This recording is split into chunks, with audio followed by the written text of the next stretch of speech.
Bienvenidos a esta tercera entrega del simposio Biomediaciones. Me complace enormemente presentarles al doctor Enrique Leff Zimmermann, quien ha aceptado darnos una conferencia magistral llamada Saber Vivir. Enrique Leff es un ambientalista mexicano, doctorado en Economía del Desarrollo en París en 1975. Trabaja en los campos de la epistemología ambiental, la ecología política y la educación ambiental. Ha escrito más de 20 libros y 150 artículos publicados en diversos países de América y Europa. Entre sus publicaciones recientes se encuentran Aventuras de la epistemología ambiental, de la articulación de las ciencias al diálogo de saberes, Discursos sustentables, Ecología, capital y cultura, una territorialización de la racionalidad ambiental. Entre 1986 y 2008 fue coordinador de la Red de Formación Ambiental para América Latina y el Caribe, y de 2007 a 2008 fue coordinador en la Ciudad de México de la Oficina Regional del Programa Ambiental de las Naciones Unidas para América Latina y el Caribe. ¿Tengo bien esas fechas? ¿De 2007 a 2008? Actualmente es investigador nacional nivel 3 del Sistema Nacional de Investigadores, investigador titular del Instituto de Investigaciones Sociales de la UNAM, y es profesor en la Facultad de Ciencias Políticas y Sociales de la UNAM. Por último, y no menos importante, Enrique Leff también ha destacado como cantante de ópera y boleros. Bueno, los dejo con el doctor Leff. Al final vamos a tener una sesión de preguntas y respuestas. Gracias. Muchísimas gracias, Gabriela. Muy buenos días a todas y a todos. Es para mí un privilegio poder estar esta mañana con ustedes y compartir pues inquietudes, ideas, preocupaciones sobre este tema pues fundamental, casi obvio, pero que como veremos lo teníamos tan dejado al olvido, que es simplemente la vida.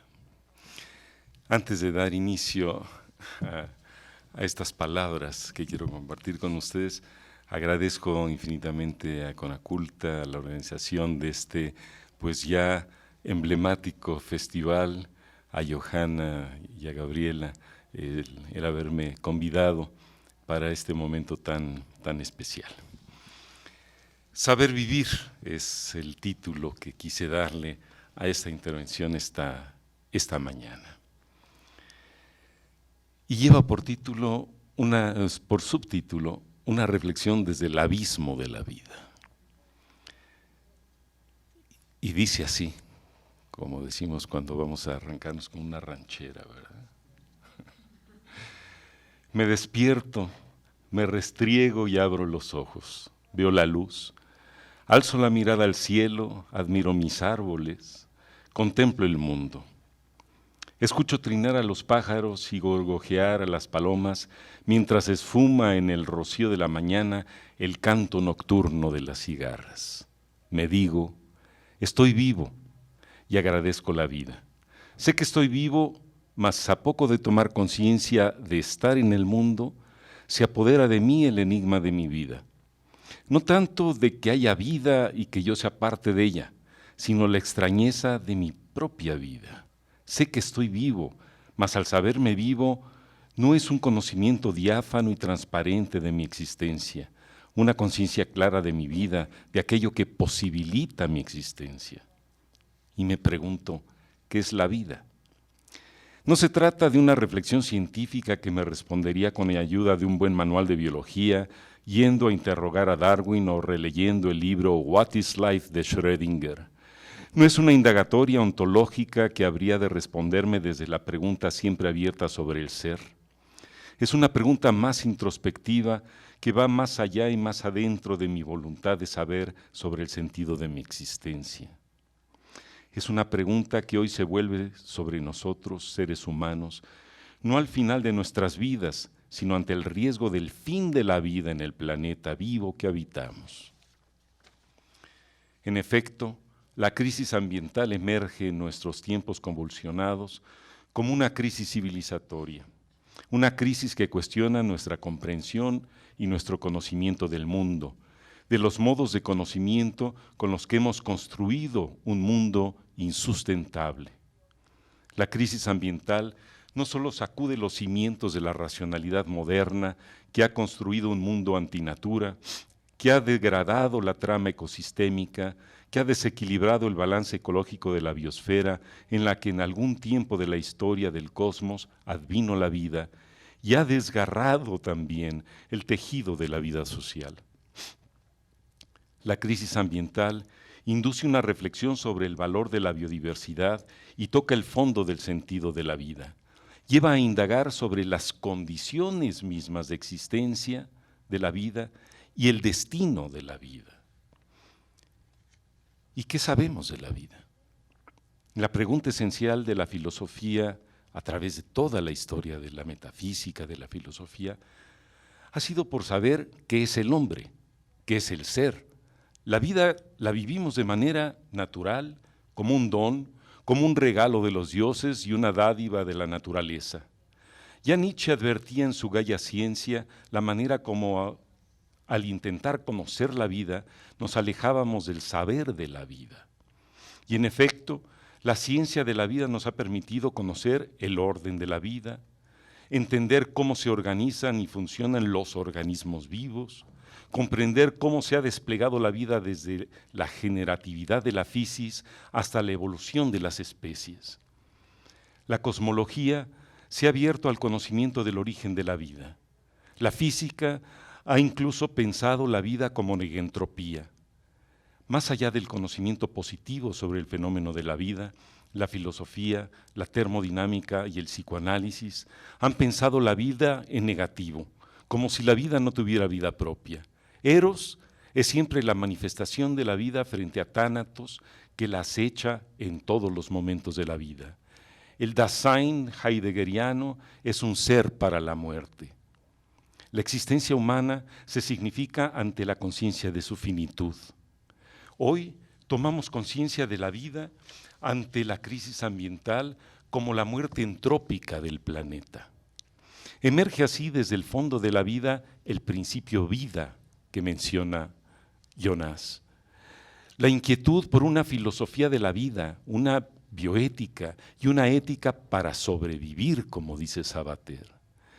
Desde el corazón de los pueblos indígenas, sin embargo, hoy nos llega su reclamo al derecho de simplemente vivir bien. Toda filosofía de la vida implica un cierto saber sobre la vida y cómo vivirla.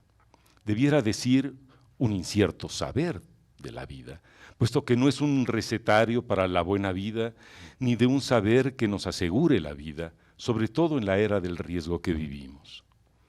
Savoir vivre es más una disposición hacia el gozo de la vida que un saber vivir dentro de las condiciones de la vida. Entre el grito eufórico, esto sí que es la vida, y el arrojado lamento, no vale nada la vida. Entre el precio y el menosprecio de la vida, se pierde de vista la construcción de un mundo hoy globalizado que ha dejado la vida en el olvido. De la humanidad, sus civilizaciones y culturas que hasta ahora no supieron saber las condiciones de la vida para asegurar la permanencia de la vida. Pues la cuestión de la vida en esta crisis ambiental no es la de la inmortalidad del hombre, ni siquiera la de la trascendencia de nuestra existencia terrena después de la muerte, sino la vida del planeta vivo que habitamos y el sentido que podemos construirle a la vida humana. Hoy la vida está acechada de muerte, no por la naturalidad de su finitud, sino porque la humanidad ha instaurado una racionalidad en el mundo que está aniquilando la vida. No me refiero tan solo a las inhumanas muertes del Holocausto, a la infamia de tantos genocidios o a las víctimas del narcoterrorismo. Sin duda, vivimos momentos trágicos en cuanto a la muerte sin fin de cada día en México y en el mundo.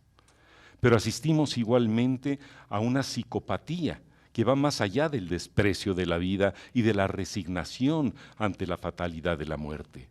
Me refiero a esa degradación moral que convierte el acto de dar muerte al otro en un acontecimiento que pone a prueba la insensibilidad y la pérdida del sentido de la vida misma, de un goce instaurado en el corazón del asesino, de un nihilismo que ha paralizado el latido del corazón y la pulsación de la vida. La racionalidad tecnoeconómica instaurada en el mundo ha desencadenado un proceso de racionalización de la vida que está matando la vida.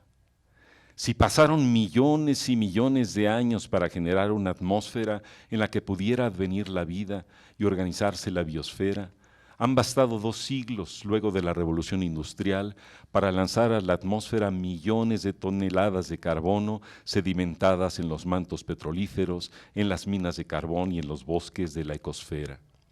La cosificación de la vida y el individualismo que desconoce al otro han derrumbado las bases éticas con las que las religiones forjaron una moral social para la convivencia humana. La vida está siendo exterminada. Hoy la tecnología ha invadido la vida. La génesis de la vida se ha transmutado en una transgénesis. Hemos transgredido el orden de la vida. El problema que ello representa no es solamente ni sobre todo el haber entrado en una era de hibridaciones tecnológicas que han complejizado el orden de la vida. El dilema no es el de las mediaciones, sino el de la enajenación de la vida. No como un problema de falta de conciencia sobre la vida, sino de sumisión y colonización de la vida por un poder sobre la vida. El biopoder, así instaurado, no es más la potencia de la vida, un poder para poder vivir. La voluntad de poder se ha vuelto contra la vida, es un poder opuesto a la vida, que desvía el devenir de la vida y capitaliza la energía vital para movilizar una maquinaria industrial y un proceso económico cuya dinámica e inercia fuera de todo control humano atenta contra la vida. El crecimiento económico se produce a costa de un consumo destructivo creciente de la naturaleza y de las condiciones de la sustentabilidad de la vida. La creatividad científica, la innovación tecnológica, la ganancia económica y el poder político se han separado así del sentido de la vida. La pregunta por la vida en la era de la globalización no es un anacrónico y absurdo deseo de renaturalizar la vida. La vida humana siempre ha estado mediada culturalmente. La inquietud por la vida emerge como una ética de la responsabilidad por la vida, por mantener las condiciones para la existencia de la vida futura. Y no es que la vida no haya ocupado un lugar especial en el pensamiento humano. En el Yom Kippur del pueblo judío, del pueblo del libro, rezan sus fieles para ser inscritos en el libro de la vida. Contra el pensamiento analítico de la ciencia y la filosofía trascendental del sujeto, la ontología postmetafísica inaugurada por Heidegger abre el pensamiento para pensar la existencia humana desde los mundos de la vida. Pero deja aún en el olvido la indagatoria sobre las condiciones para dar sustentabilidad a la vida. Hoy, ante la crisis ambiental y el cambio climático, toman la voz los pueblos de la tierra para exigir su derecho a vivir bien. Este vivir bien es un saber vivir dentro de las condiciones del cosmos, de la trama de la vida, del ecosistema, de la convivencia con los otros. Es un imaginario social que integra el orden material y espiritual de la vida. Más allá de la preocupación de sí mismo, del souci de soi, que se instaura en la subjetividad humana y que con tanto celo indagara Foucault, vivir bien reclama el cuidado de la vida colectiva, el sentido de la existencia humana y la sustentabilidad de la vida en el planeta vivo que habitamos. Sin embargo, en la historia de la filosofía ha predominado la pregunta por el hombre: ¿qué soy? ¿De dónde vengo? ¿A dónde voy?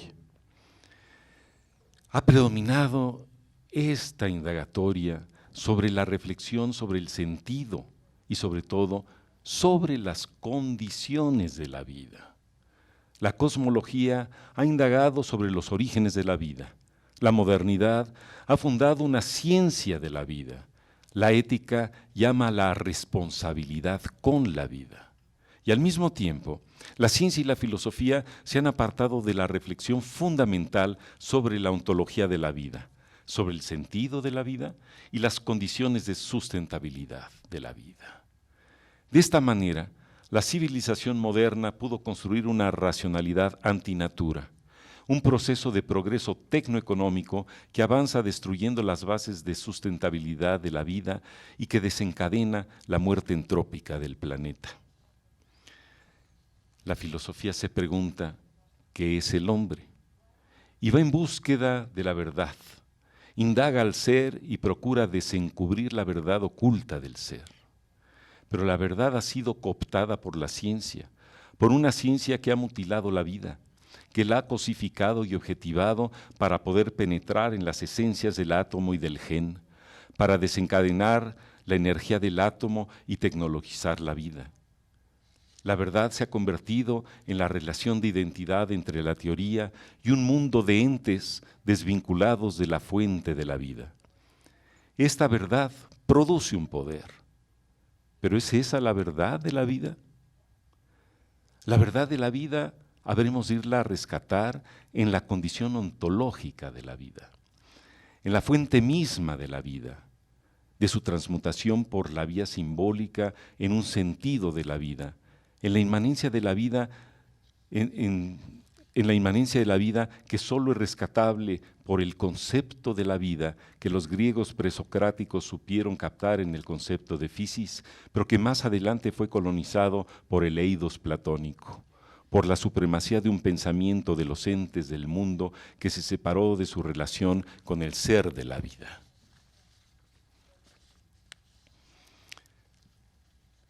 Al tiempo que el proceso civilizatorio se fue concibiendo como una emancipación de la naturaleza, se abrió el camino para la transmutación de la vida. El anhelo de vivir, el interés propio de vivir bien, se convirtió en una voluntad de dominio de la naturaleza y la apertura a las oportunidades de la vida dentro de los modos de vida que configuraba tal proceso de artificialización se volvió contra los principios ontológicos y las condiciones de la vida, de la supervivencia y de la realización plena de la vida humana. Este olvido de la vida en el curso de la odisea civilizatoria de la humanidad se manifiesta hoy como una irresponsabilidad inasignable del hombre sobre la vida, como una obra de nadie. Nadie podrá tampoco devolvernos la vida.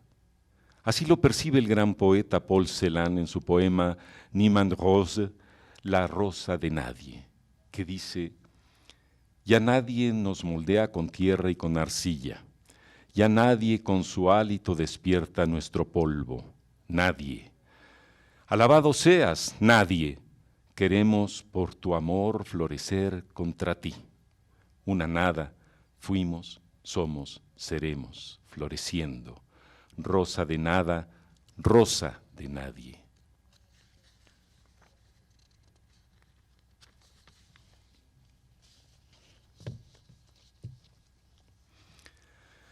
La vida, esa nada de nadie que somos, ha perdido su naturalidad, su asidero, su inmanencia. La vida está destinada, por la racionalidad del mundo moderno, por el poder de la tecnología que la ha invadido en su ser mismo, por la inercia de la economía que marca el curso del devenir de la vida y el límite de su existencia al desencadenar la muerte entrópica del planeta. Los desafíos que plantea el biopoder no se remiten tan solo a las decisiones que pudieran tomar las personas en el mundo de la biotecnología, los dilemas éticos en torno a la manipulación tecnológica del genoma humano, los riesgos de los alimentos transgénicos, la adaptación posible al cambio climático. El futuro de la vida ya no está determinado por los azares de las mutaciones genéticas en la evolución de la vida, sino del poder de la tecnología para diseñar la vida. El desafío mayor al que se enfrenta la humanidad es el de la posibilidad de decidir la vida. ¿Qué vida queremos? Hasta ahora, la vida en el planeta verde-azul fue decidida cosmológicamente. La biosfera se constituyó por leyes naturales hasta que imperó la ley social, esa voluntad de poder, de dominio de la naturaleza. Por primera vez en la historia del planeta, la vida ya no depende de las condiciones cosmológicas y ecológicas, sino de la intervención tecnoeconómica sobre la biosfera. La degradación entrópica generada por el progreso de la economía ha dominado a las fuerzas negentrópicas creadoras y organizadoras de la vida. La restauración del equilibrio ecológico del planeta no habrá de surgir de la emergencia de una noosfera, como pensara Teilhard de Chardin, o por una política tecnológica capaz de transitar hacia energías renovables y a una economía verde. La supervivencia de la vida debe fundarse en una ética y en una ontología de la vida, pero no habrá de surgir de la emergencia de una espiritualidad inmanente a la vida o de un proceso de modernización ecológica, de la reflexividad de la modernidad sobre sus propios ejes de racionalidad. La sustentabilidad de la vida depende de un proceso político, de la emancipación política de la vida. Ello reclama una deconstrucción, no solamente teórica, sino institucional, subjetiva, de esta racionalidad antinatura de la modernidad, al tiempo que se construye otra racionalidad, lo que he denominado una racionalidad ambiental fundada en las raíces ecológicas y las fuentes negentrópicas de la vida, en esos procesos negentrópicos que termodinámicamente organizan la vida, en la innovación de modos de producción fundados en la productividad ecológica del planeta y en la creatividad cultural de los pueblos, en la reinvención de sus identidades y la renovación de los sentidos existenciales de todos los seres humanos. Saber vivir no provendrá entonces solamente de la instauración de una ética de la vida, de una disposición existencial y una política de la diferencia capaces por sí mismas de abrir el devenir de la heterogénesis del mundo, de una ética capaz de acoger la diversidad de formas emergentes de la vida, de la materia, los organismos vivos, las culturas humanas, incluyendo sus hibridaciones tecnológicas.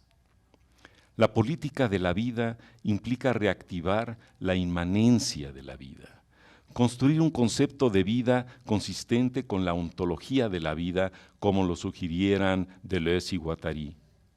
La política de la vida reclama una epistemología política que desconstruye el logocentrismo de las ciencias, que sustenta un proceso de globalización tecnoeconómica que destina el futuro posible cercando la potencia de la vida, para poner en juego, en lugar de ese proceso inercial, para poner en juego la conjugación de las relaciones de las diversas culturas con sus soportes ecológicos, para abrir los cauces a la construcción de un mundo diverso, constituido por nuevos territorios de vida. No solo un mundo donde quepan muchos mundos, como bien diría Marcos, sino construido por el encuentro de muchos mundos, por el diálogo de imaginarios sociales y saberes de la vida.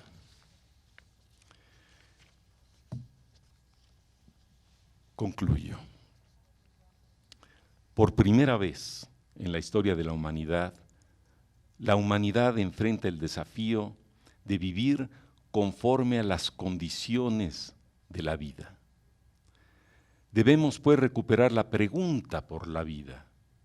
Quizás no sea demasiado tarde para aprender a vivir la vida. Muchas gracias.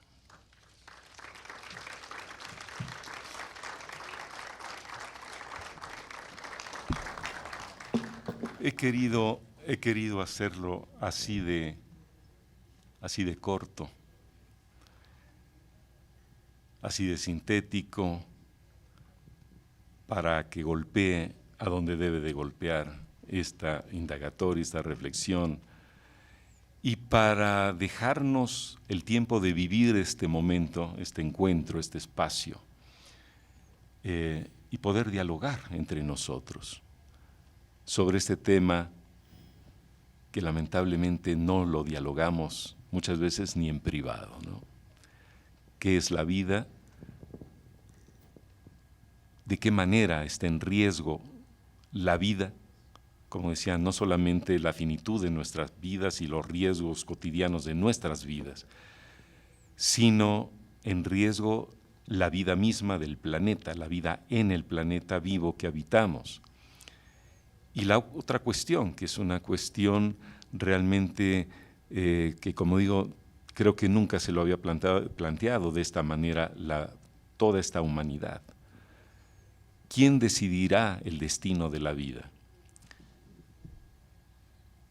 La impronta, la inercia, este proceso ya instaurado en el mundo, esta racionalidad tecno-científico-económica que ha racionalizado nuestro pensamiento también y que gira sobre sus mismos ejes, o podremos todavía rescatar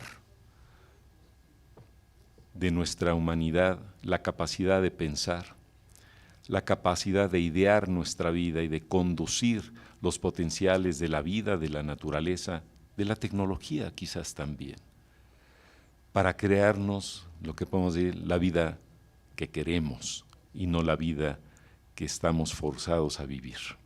Muchas gracias.